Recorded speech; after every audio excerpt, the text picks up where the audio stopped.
true spirit of Christmas. That's exactly what we're doing. Dude, the Grinch is coming out hardcore on this one, dude. Yeah. Santa's coming down the stack, and the Grinch is collecting at the front door.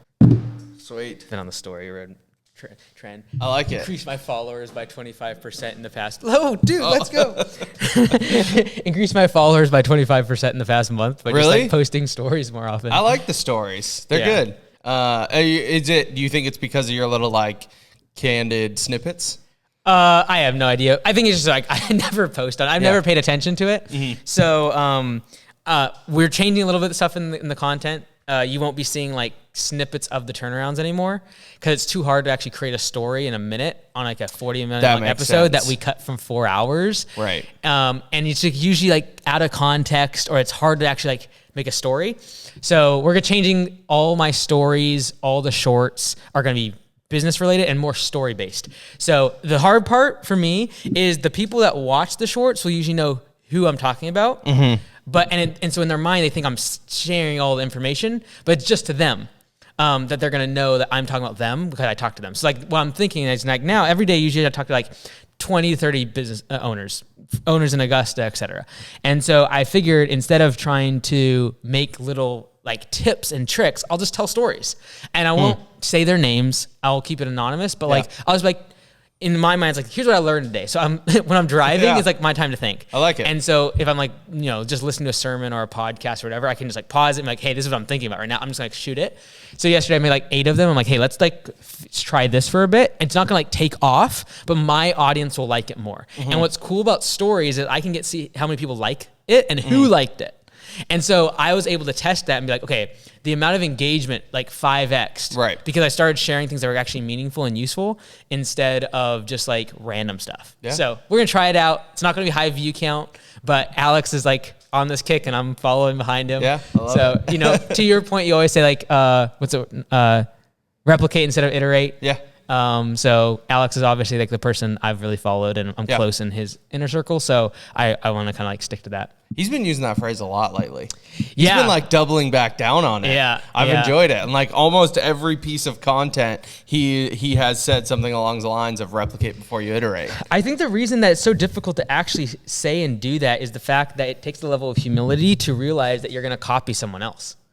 Agreed. Yeah. Right. And so like Mr. Beast was talking in an interview the other day, he said like, instead of copy and paste, it's copy with taste.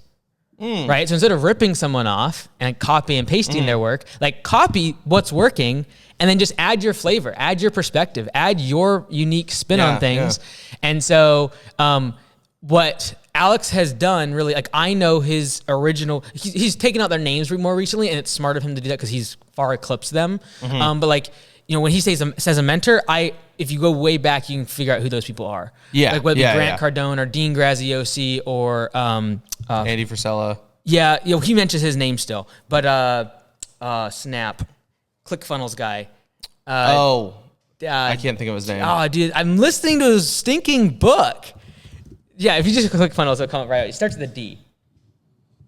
I know that. Just do ClickFunnels owner. Oh, yeah. It's going to be something sick. Russell Brunson. There you go. Duh. So like, if you look at his old videos, he actually has all 3 of his books like sitting on the shelf. Oh, so, yeah. All the things he talks about, and like even the other day he made that video where he said like, I've spent hundreds of thousands of dollars following, courses, education. He's done these things. He's done replicate, and then now he's iterating. Yes. And so most people are just uncomfortable with the humility aspect of for 5 years just being like, yeah, I'm just gonna like take courses, learn from other people, and that's all I'm going to do.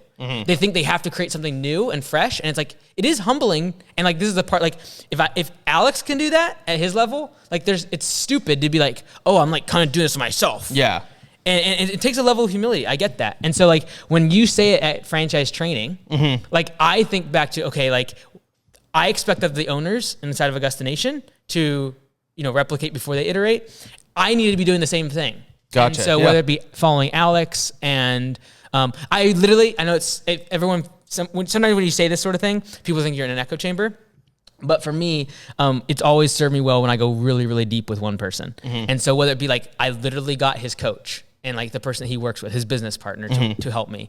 And I've done all these things. And then, there's always going to be times when you're replicating someone else's work or when you're copy and tasting that that you're gonna see aspects that like, I don't like that, or like that doesn't fit me or my personality.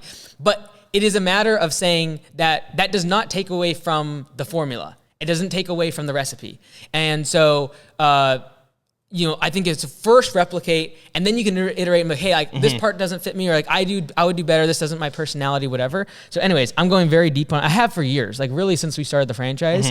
And so, yeah, that's kind of been something I've been thinking about lately. I like it. One of my favorite things Alex said in one of his most recent videos was, do you want to win or do you want to be right? Yeah. And I feel like that's an extremely, going back to what you said, humbling question. 100%. Because there are certain ways to do things, and if you just do them, you will win. Yeah. Or do you want to be right by saying, I'm different, my market's different, my situation's different, whatever you want to say, and those are just excuses or limiting beliefs that I think, I use those on a regular basis. We all do. It's human nature. And whether it be like when a customer complains or you have problems in the business, it's like, do you want to win or do you want to be right? Is so good, because it's a matter of like, if you want to win, you will take someone that is saying something in a stupid way, or in a harsh way, or out of line, inappropriate, immature, etc. And you'll just be like, let me take that and actually distill it down without all the emotion and actually become better, because I want to win. Now, if you want to be right, you'll start defending yourself. You start being defensive. You'll add your own emotion to it and attack them. And those are sometimes the easiest moments. When someone acts an emotion, like, I've gotten better at being like, okay, like, I could pick this, and then it's just like, oh, but no, I'm not going to. I want to win. I don't care about being right. And that's really difficult. Most people want to be right, and they will say they want to win, but they would rather be right. And they would rather lose being dying on their own hill. Yeah, dying 100%. on their old sword. Yeah, they want the appearance of being correct. They do not want to win. That's actually the truth of most of the case. That makes sense. Well, we're diving right into this. Let's go, Welcome back, another episode of the C-Suite Unfiltered. I have my non-financial advice. I hope I don't lose it at the end. Fantastic. I love it. Because I have some as well. Oh, good. Good. All right. Well, we're going to dive in here, if we haven't already. I have to say to you, happy 1 year anniversary. Do you know what this is about? 1 year anniversary. It's not Copilot. That's like a little over a year. What's today? Is it like 2 day? It'll be on Friday. What's Friday? May 31st, 2023. 1 year? You posted your first video from the 30-day challenge. Oh, yeah. Moving across the country and starting an Augusta location from scratch. We flew into Charlotte last week, and we were reminiscing. So we actually went to one of the restaurants that was next to our apartment. It was completely happenstance. Like, I don't know where we're going until literally we're flying. We're right, because your team handles all that. Yeah, so usually I don't even know until like we land, because I don't listen to like the announcements and stuff. Yeah. I'm just like, give me the gate and I'll be there. Yeah. And so in this case, like, we're landing in Charlotte. I'm like, wait a second, I've been here. So like, we looked up and I went to like a restaurant that was close to our Airbnb that we stayed for the month. So it was very reminiscing. But yeah, it's been a month. And like, I remember like we driving down the street. I'm like, dude, I remember all the bad things that were happening. Yes. Here. So, anyway. So 1 year anniversary of the South Park, North Carolina location. Yeah. What was the reasoning again? Remind us all the reasoning. Two things. Like, one of it was to prove to myself. The more important thing was a year before I told everyone I was going to do it. And we only had like 50 locations. So I was like, totally pull this off. We didn't have Copilot at the time. None of that had, like, even was on the horizon. And so everything was simpler back in those days. And I was like, oh yeah, we could totally take a month off and just like knock this out. So that was the impetus of like, one, to prove people I could still do it, quote unquote, because I hadn't been in the field for so long. Two was I did want to create like a 30-day roadmap for new owners inside of Augusta Nation that didn't have tons of money and needed to like kind of roll up their sleeve and get jobs the dirty way. So that was like the impetus behind it. Yeah, got it. So obviously you've built some successful businesses, and I think this was, like you said, a roadmap for owners inside of Augusta as well as for the public. And I guess maybe if someone doesn't know what we're talking about, just to clarify, you moved from Bellingham, Washington to Charlotte, North Carolina, started an Augusta location from scratch. 30 days was the challenge to prove that you could scale quickly using the Augusta system. I would say start. I wouldn't say scale. Start start a foundation to allow scalability. Yeah. Let's go with that. What do you think in your time doing that? Because you've obviously scaled large businesses, but you're back boots on the ground doing the small scale tasks to build that foundation. What were some of maybe the highlights of doing that, and maybe some of the lowlights of doing that? Overall, really the thing that if I would do it over again, I'd taken a more clear path, because I kind of split my focus twice. So I was trying to do a lot of it for the content for Augusta Nation. And so the problem that I did is I tried to split two different things. One is I tried to be really, really scrappy and pretend like I had no money, which was standing on the side of the road with a sign, doing door hangers, etc. But then I also use a strategy that I would only recommend someone use if they have over $100,000. And that is, from day one, I'm looking for a general manager. Right. So it was, I was really trying to do too much. I should have been like, okay, I'm going to be here for 3 months. I'm going to take either of these paths. One, I'm going to start with no money. I'm going to actually do it the right way. Or I'm going to go the general manager path. And that's why my general manager wasn't set up for success, because I literally had 1 week to get them set up. Right. Whereas if I actually had 100, we recommend if someone wants a general manager from day one, you should have $140,000. Yeah. That's general manager, 2 employees, 2 trucks, trailers, full setup, with $30,000 to spend on marketing the first year. I was trying to not spend the $30,000 on marketing and do door hangers, and so it was half baked. It really was. If I would do it again, or I would recommend to someone, if I'd go back and do the 30-day challenge, I'd either say, hey, look, here's I would have put more constraints in the challenge. We're going to start with X amount of money, and for that reason, I'm going to do door hangers and yard signs and all this other garbage. I can't be doing a yard sign on the side of the road and then go hire a general manager. I would tell anyone that's stupid. The thing that I was trying to do is I was trying to give both sides of the story for someone who was starting with a general manager and someone starting with no money, but that didn't work for the location, because then my general manager wasn't set up for success, and I was spending most of my time doing very low level tasks. Do you think that clouded maybe the viewer's perspective? Your goal was, okay, for Augusta and for the general public, obviously if you were in Augusta Nation, you got exclusive content kind of behind the scenes of the 30 days. But even for the public, do you feel like that was cloudy for them, where they're like, okay, so he is being scrappy, but he's hiring a general manager? What are your thoughts on clarifying that? If I was staying there longer, the general manager thing would have worked out. But literally a week before we left, he got into an accident, and I had to let him go.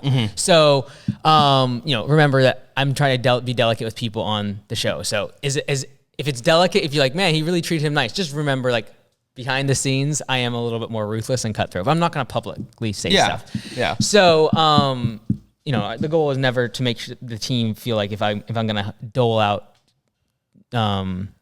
consequences, that it's publicly aired. Of course. I'm going to try my best to make them look good. So anyways, that's a caveat just for everyone that watches the video, because the most viewed video is the one where my manager gets in a wreck and it seems like I'm promoting him. But anyways, what was I going to say? We were going down a path. I would say if I would have stayed there longer, that general manager would have been successful. I would have been able to train them up. I would have been handed it off. I would have been able to keep the marketing machine going, because when I left, it was 6 weeks before the next lead would have gone on the schedule. And so the general manager that came up literally had just less than a week with me. And then he had only been in the industry for a couple months. He was not set up for success. Right. If I would have actually had 140,000 and that was my budget, I would have got someone who had more experience. I would have trained them up way more, and then I would have been spending money on marketing and online ads instead of door hangers and yard signs, and my time would have otherwise been spent on the general manager. Yeah, training So them. if someone has 50 grand, they should follow most of the first 80% of that show, which is be scrappy, keep trying things, keep testing things. And then the problem was, because I had this weird 30-day limit that you usually don't have, I had to manufacture the last part to hand it off to someone. Right. Where usually you'd spend more time with them. I would not be doing door hangers and holding a sign. I would spend time with my general manager. And so if someone had 50,000, I would say 80% of that show, valid. If someone has 140,000, take what I did in the last week or two with my general manager and finding them and all the rest of it, and then just spend more time with them. Right. And spend more money on the marketing, so you don't spend your time on the other weird garbage I was trying to help smaller operators with. And then if you have 600,000 or 500,000, where you're going to start multiple locations, have general managers from day one, that's when you're going to have a regional manager. And we didn't even go down that path. And I'm thankful we didn't. But I would say I split my attention, and it was in part because I had to leave in 30 days. That's very rare. Yeah. And then I was trying to do really the budget for that location was probably 50 to 60 grand max, like maybe a little less. And so, you know, if I would have just committed to like, we are scrappy, I'm not getting a general manager because I am scrappy. It's rare that we would never allow someone to join Augusta, or I would never recommend someone with $50,000. Like, yeah, from day one, within a month, I'm gonna have a general manager, could be completely remote and live on the other side of the country. It's not gonna work well. Right. So I tried to do that too quickly, and it was because of the constraint in time. Do you think that, if anything, because of the time constraint, because of the effort to show two different paths while building a business, that you unintentionally showed that you just aren't going to find success in 30 days? Not that it wasn't successful, but I think what you did is kind of change the narrative around, I'm going to be my own boss and be my own manager. Like, you showed how hard it actually is, and that 30 days is nothing in the grand scheme of building a business.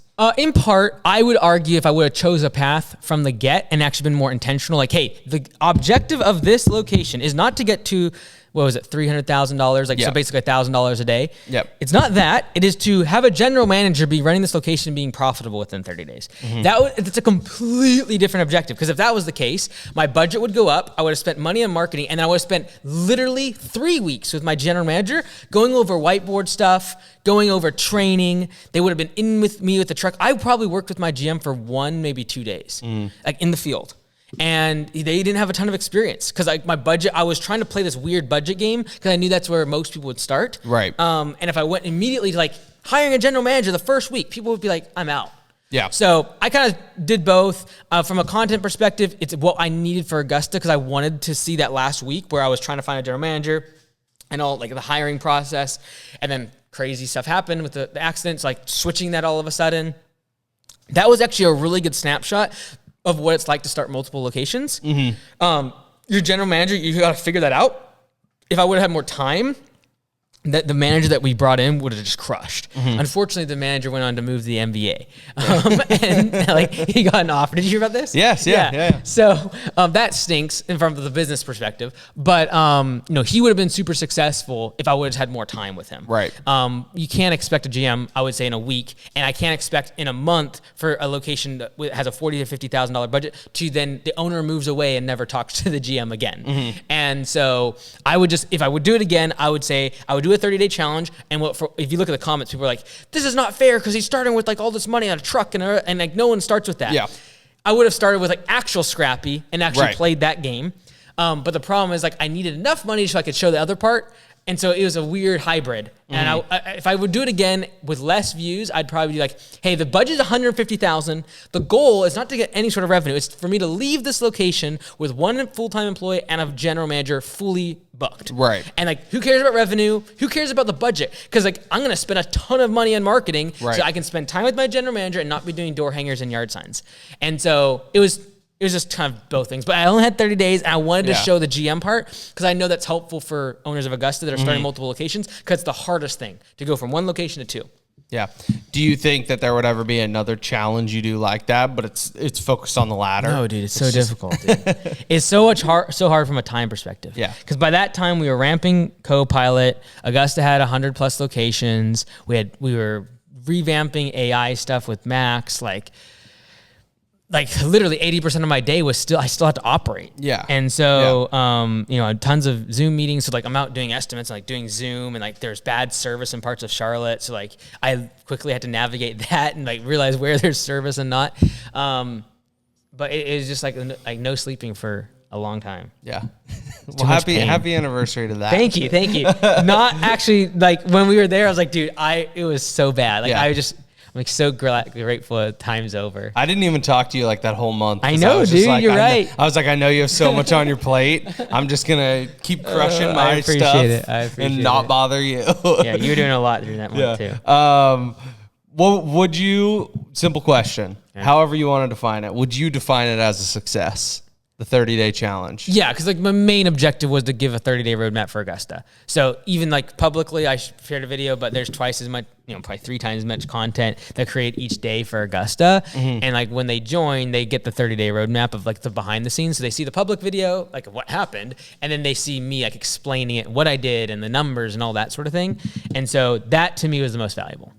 Yeah, the public videos, for those who don't know, or maybe this might be news to some people, is that the public videos tell an awesome story with elements that you can extrapolate and apply in your business as you're scaling up.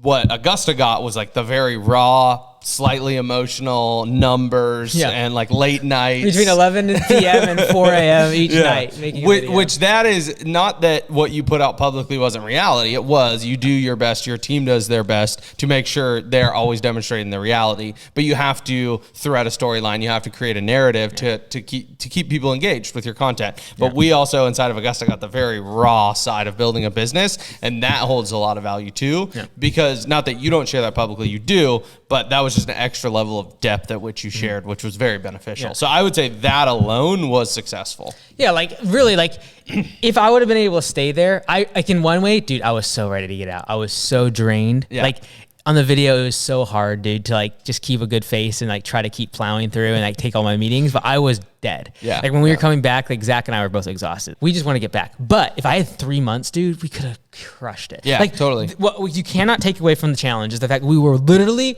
if someone would have booked a job the last day of the challenge, they would be 6 weeks later that they'd be on the schedule.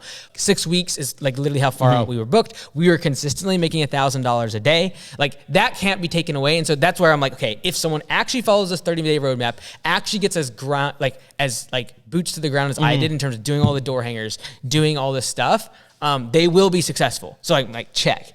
The part where I feel like I failed is I didn't have enough time to actually get the general manager ramped up, and I wish I would have either A, increased my budget and brought the general manager from day one and trained them the whole month, but that would have been horrible content. It's like, okay, so we're going to sit in this living room and talk about marketing and how to do the schedule and how to do budgeting. Like we wouldn't have been able to make any content. Totally. And I kept balancing, okay, do I make this location successful or do I make the content required to make 100,000 other people successful? And I defaulted to the second one. Gotcha. I knew for the vast majority of people, if they're getting a business off the ground, they just need to do the rule of 100 to keep pounding pavement. Like showing how to hire their general manager is going to go to like 0.01% of the audience. So I'm like, if I'm actually trying to serve the audience, I go the direction of like, get the business off the ground, not train a general manager. And so that split attention though messed me up. Yeah. I would say in general. Fair enough. I appreciate the deep dive. Alrighty. We'll switch it up here. So I have a comment from the YouTube comment section on the C-Suite Unfiltered. You're fine. I usually try to. Now, is this name I highlighted? Is that Chow? Is that how you say that? I would say so. Chow Mora? Yeah. Maybe? Keep in mind that these are usernames. People can make stuff up. Exactly. Because that could also be like Chow More. Eat more. Oh, yeah. There you go. I like it. 9637. That is the username. They made a comment on one of our recent videos, and they wanted your opinion on this. Yeah, we need more comments. I don't know how many comments there's been, but we need more of them. Yeah, that's fair. It's been light. We usually get like 800 to 1,000 views. Everything's been a little bit slower recently. Okay. So maybe we haven't been as engaging. Yeah, come on. So I apologize. Pick up your game, dude. Come on. Yeah, dude. I'll you do hit what 1,000, you just plateau. Like, I know, exactly. That's kind of what's happening. Pick up your game, dude. I'm working on it. So yeah, like, subscribe, comment. What do you want in the comments? Like questions? I would love questions in the comments. What about topics? They want us to talk about topics and or questions. Okay, let's do that. I have always said, and this is, where we're at. Okay. If you leave a question, I will ask it. I left a question or a comment last time, but I left it like 20 minutes into the video being posted. Yeah. Do you remember what it was? Yes, it was. I was on a plane. Oh, if you know, you know. I'm just sitting here with my bed jet. Yeah, just sitting here with my bed jet. If you know, you know. Yes. Because only the people who got to the end of the video would actually know what we're talking about. Yeah. Ty Lopez. Fantastic. Alrighty. So this person commented, My Candies. Yeah. Well, they didn't say her name, but I'm assuming they're addressing you. Okay. What do you think about getting loans or using credit cards for marketing spend in order to hit capacity? Marketing spend. Okay, that was a different turn. Usually it's a matter of getting a truck or equipment. Marketing spend to hit capacity fast. Yeah, so you want me to actually dive deep in this? Yeah, let's go. So I like that typically to extend capacity because it is a measurable asset that can be sold. So like if you go into debt for a truck, there is a measurable asset. So you always have the opportunity to sell the truck for like 50, 60, 70% of what you bought it for. So you're always hedging there. But yet you get 100% of the value of that truck from day one. That's why I like debt when it comes to equipment, because I get 100% of the value of the truck at maybe like 5% of the cost. And I can pay that over time. That's a huge lever in the business. That's why debt is so powerful. When it comes to marketing, the problem that I find most of the time is people don't actually have it as a lever in the business because they don't know how much their customer acquisition cost is. And they don't know what the lifetime value of their customers, i.e., or even just know how many they're churning out. So I see people like, I'm going to go into debt. Mike said $20,000 I need to spend. And then they go blow 20 grand and maybe come away with 100 customers.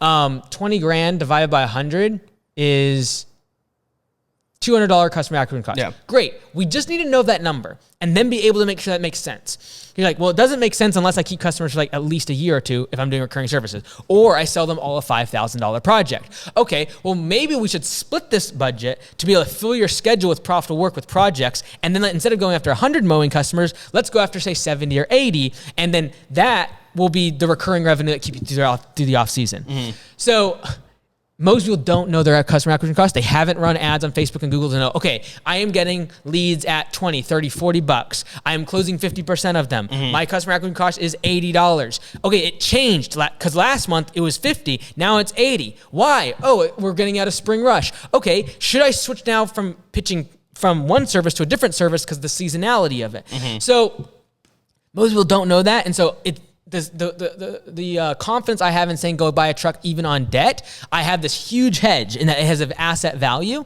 Yes, it increases overhead expenses. There's downsides, but like it has a value versus marketing. Once it's spent, it's gone. Like Mark Zuck is not giving your money back if it doesn't work out. Right. And so knowing that number is important before you go get a loan. So I would give them my approval to fill the capacity if somebody knew their customer acquisition cost, and then knew how many customers they would need to get to capacity, and they could reasonably tell me that if I spend 10 grand on marketing, I will increase my revenue by X amount number of customers using customer acquisition cost, and then I will be able to raise prices and increase my profit by $2,000, $3,000, $4,000 extra profit because I hit capacity and raise prices.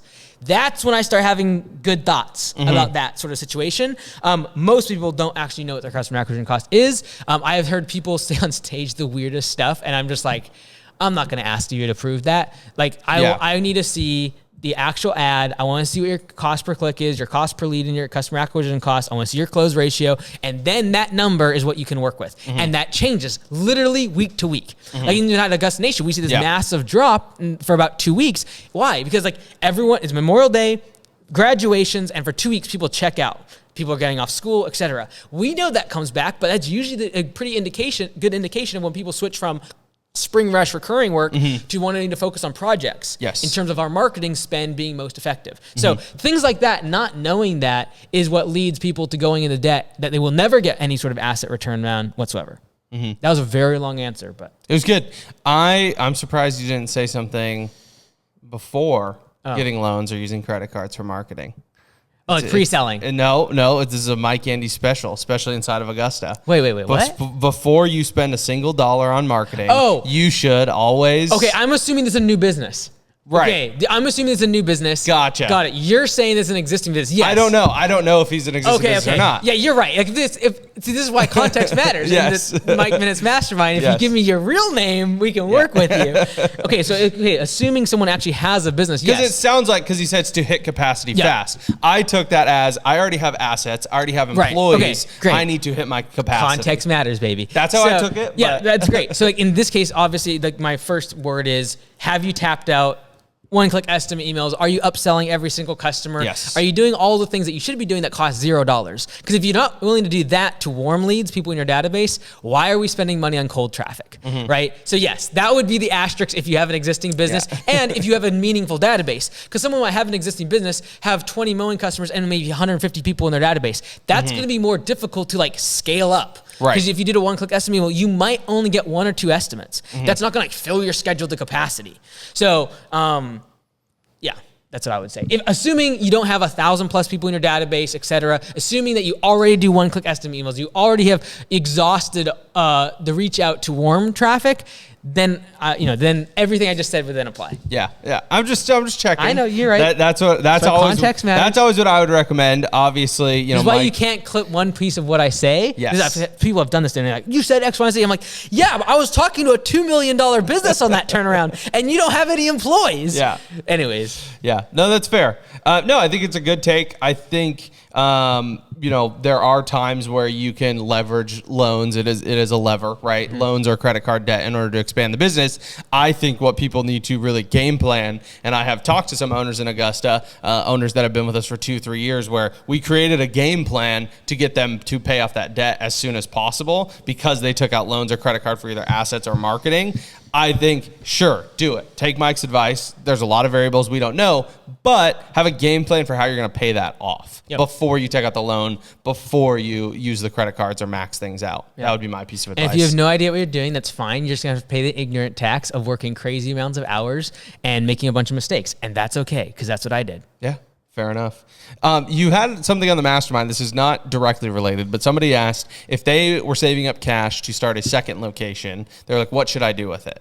Like, what should I do with the cash? Oh, yeah, that was a good question. It was a I don't remember who it was, but that was a good question. I think it was Mr. Anonymous. Oh, yeah, it was the weird spelling one, yeah. Yeah, inside joke here. If you're not in Augusta Nation, there are a lot of weird names that get submitted to masterminds. Mike's masterminds. Which is actually more entertaining than leaving it blank. Yeah. But it is hard if they actually want business advice for me to give it. Because I know I would say I know where like 90+% of the owners, based on their name, I know where their business is at. The other 10% usually is newer ones, so it takes me a while to get a pulse on based on coaching and like their questions and things. But most time, if they give me their name, I give way better advice. Yeah, but you need context. But you can submit your questions anonymously. So somebody asked, "Hey, I want to start a second location with Augusta down the road." Fantastic. They said, "What should I do with my capital?" Right. You gave them some advice. You said you could put it in like a high yield savings account. You could invest in the S&P, but like, is it worth it for the capital gains tax? Whatever it may be. Mm-hmm. What about pivoting towards this? Let's say it's end of summer, and I know leads are going to fall off. Let's say this person's in a market where the leads just drastically fall off in winter. They've never really done a lot of winter work. Obviously, that's a different conversation. Would you say that they should take whatever cash they have at end of summer, put it in like a high yield savings account to deploy next spring when they know they can crush customer acquisition cost? Yeah, I would say that ideally, in the perfect world, you take that capital and you deploy it against a service that actually can allow you to grow during the winter. Mm-hmm. And it's like, have we talked about Christmas lights? Not on the pod. On the pod? No. Yeah, like Augusta's going hardcore. We're getting trademarks. I'm legaling up over it, like everything. We're building out massive website infrastructure. Like, we're going to kick butt. Yeah. Because I want people to be able to be profitable and keep the stack of cash all these landscapers have in October and November. I want to be able to deploy that into something that actually grows versus being like, put it in a high yield savings account so the next spring rush you have enough capital. Yeah. Like, it's like telling a starving child once they have a whole bunch of food, be like, just hold on. Like, it's so difficult. Yeah, that's fair. Especially when you're like, well, I want to save against taxes, and everyone then wants to expend the money, and then they go into spring rush and then they need the loan to figure out the marketing because everything's booming. Right. So if we can just take it where, that extra 40 grand, you have 50 grand sitting around in cash at the end of the year, go spend that on Christmas lights and make it into 100 grand so that when spring rush comes around, you actually deploy it and like really scale the business. Mm-hmm. So that's what I would focus on.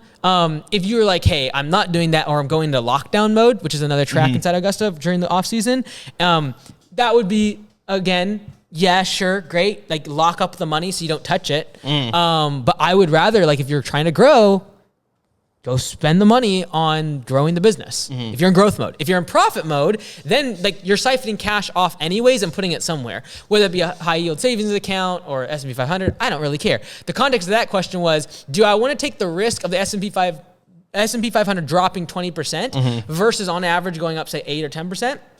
On 150 grand, that's like 10, 15 grand, not a huge, like, if you're getting 10 or 15 grand on 100 grand is not going to be the deal breaker or deal maker of your success of that location. It going down 20% could mean that you can't open up the location because now you have 20 grand less. Or you have way less to deploy for marketing. Right. And like, I'm not going to put in jeopardy a location that could potentially in 3 years be printing 50 to 100 grand in distributions to me. I'm not going to put that at risk for the extra upside of 10 to 15 grand. Yeah. So We're going in on Christmas lights. Yeah, dude. Should we? Is the site live? Should we tell people if they want to see it? All right. No. All right, We bought the domain. I got to get all the legal stuff, trademarks, all that stuff I'm going through. So you don't really work with the trademark attorney. You work with the franchise one. The franchise attorney. So yeah, the trademark one, we're working through it. We're going to like kick butt. There's no one nationally that actually does what lights like we do. We're going to kick butt at SEO. We're going to just annihilate, destroy, absolutely slaughter, pillage the Christmas light market. The true spirit of Christmas. That's exactly what we're doing. Dude, the Grinch is coming out hardcore on this one, dude. Yeah. Santa's coming down the pipe, or coming down the stack, and the Grinch is collecting at the front door. Fair enough. Do you feel that Christmas lights, okay, let's just transition to that. Augusta, we're leaning into it pretty heavily. It's not going to be required. It's not going to be forced on any owner. It is if you want to grow, if you want to have profit going through the winter months, we see this as a very viable option.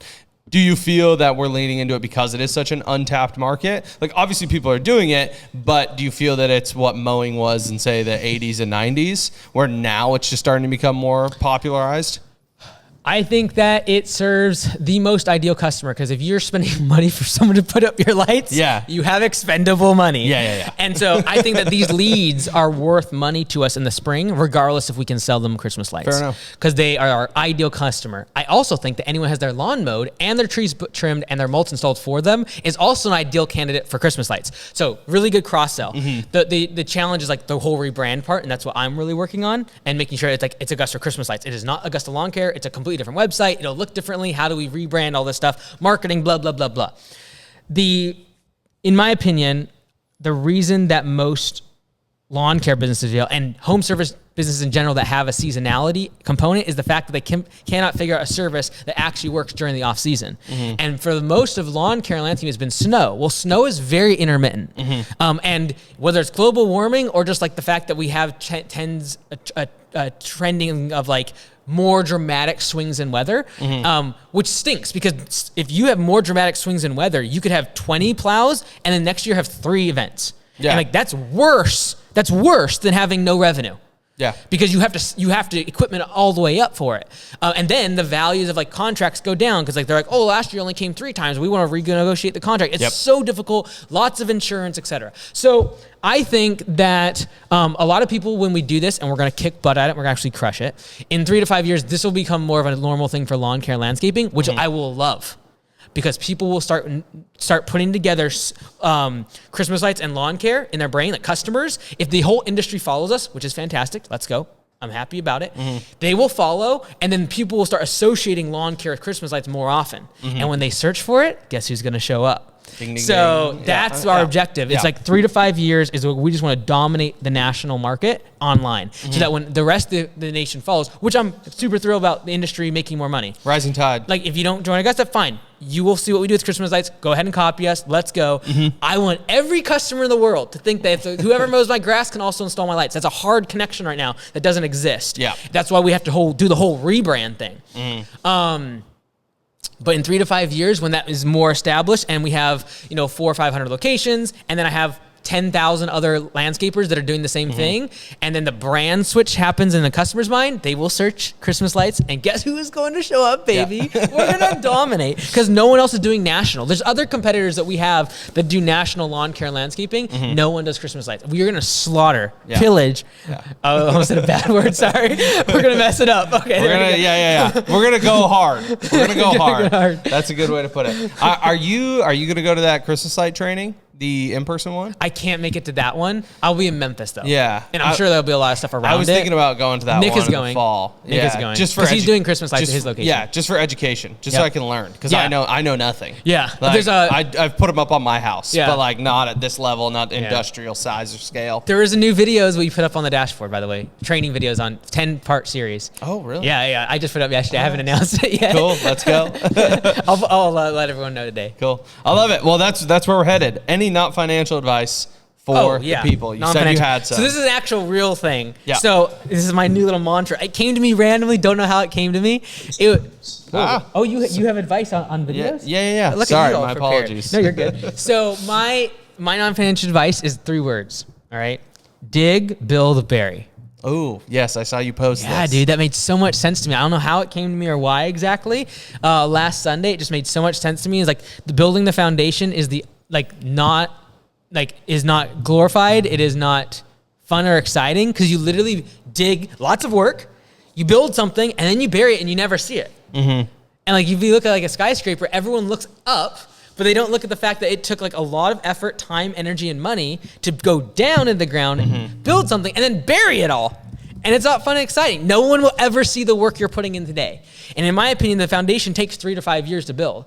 And that is the most unsexy, horrible part about building a business is the part that no one sees. There's no glory in it. It's hard work. It's expensive. And there's absolutely no one cheering you on because you're not doing anything they can see. Mm-hmm.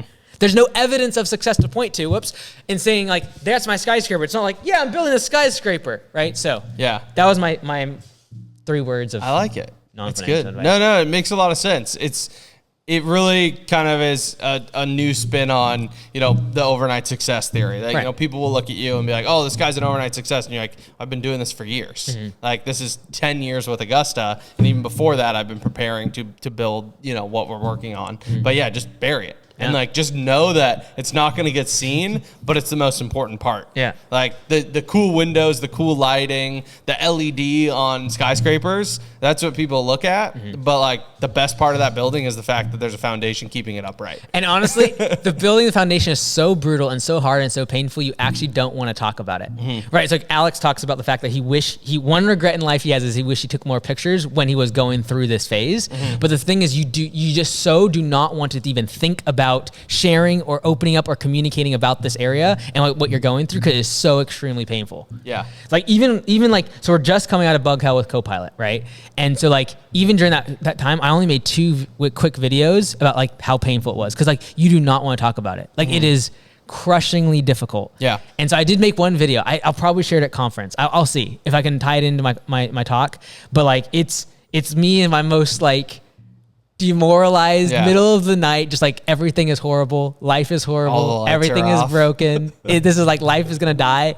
And so I remember in the moment being I deleted the video. Yeah. And then I actually found it in my trash in my Google Drive. Yeah. I should probably keep this. Yeah. And I'm glad I did. And it's not even something that now I can share because we're still coming out of it. But in 6 months, I think it'll be more evidence. And then I think in 5 years, when it'll be much more common and it'll be more clear, the vision that we're trying to do, and then be able to show that. Mm-hmm. And that's the foundation.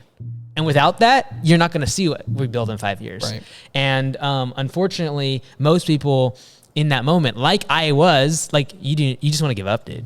Yeah. And I don't blame anyone that wants to give up in their first 3 to 5 years. It's just it's horrible. Yeah. You don't even want to think about it. Even going back to North Carolina, having a taste of that for that month, just going back, it's dude, I don't want to ever do this. Yeah. It's horrible. So anyway, sorry. Dig, build, bury. Dude, yeah. I want to bury it and never think about it again. Totally. Oh, man. Yeah. Alrighty. My non-financial advice is just as lighthearted. Okay, good. Scott Galloway, TED Talk. Oh, really? Okay. How the U.S. is destroying young people's future. I stay away from this type of content. I'm sure it was interesting. It is phenomenal. Really? Okay, I gotta watch it. Yes, you should watch. It's only 18 minutes. Okay, can you send it to me? Yeah, you can watch it 1.5 speed. 3. No, dude, 2x speed at least. Okay, I'm just saying. Well, it's a lot of data.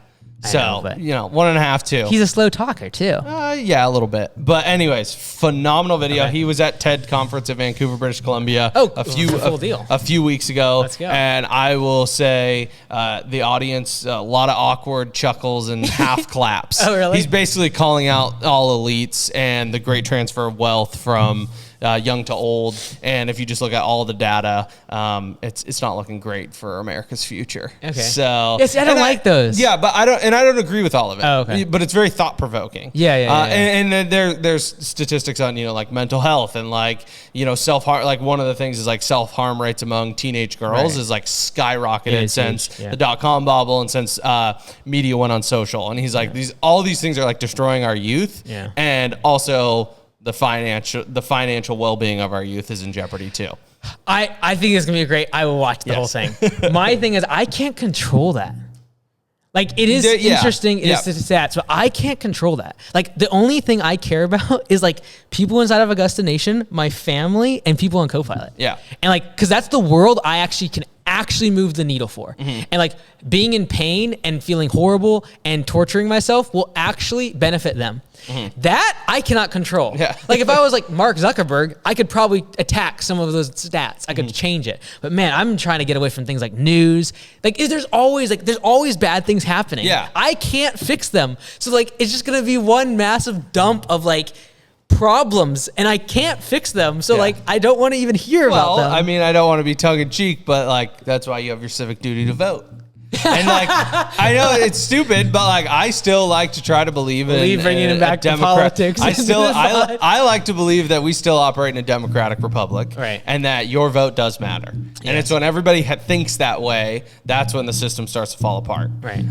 But yeah, he goes after like what do they call it? Career politicians. Right. He has a whole slide on Nancy Pelosi, how like when she first got elected into office, like Cuba was still under embargoes with the U.S. And it's like, and he's like, how is she supposed to relate to a 17-year-old girl who is dealing with mental health issues because of all the content she sees on TikTok? And he's like, how can she relate to that? And he basically says like, he said, you can call me ageist. You know who else is ageist? Biology. So, are there solutions presented? Yes. Yeah. He has a whole plan. It's really good. He goes after like higher ed. He goes after career politicians. I'll watch it. It's really good. Yeah. It's very thought provoking. Right. Once again, I don't agree with all of it. But I think that it's very thought provoking, and there are elements that I'm like 100% he's right. So well, I haven't watched news.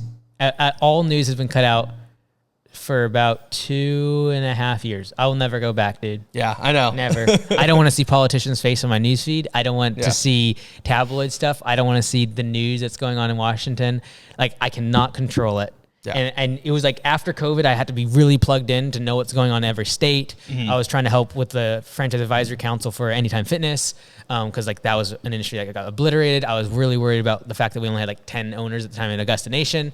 I was so plugged into news, dude. I was watching like Cuomo do his thing and all this garbage. And so I'm so out, dude. I will never, ever care about the news. Never. I just will not. I will not allow my brain space to be preoccupied with things I cannot control. Yeah. Well, that's why I'll bring it up on the C-suite. Thank you. I appreciate that. I'll keep you lightly plugged in. It's the light version. Into the matrix, bro. Cool. Right, well, thank you. Cool. I appreciate it. Yeah, that's the pod. Let's go.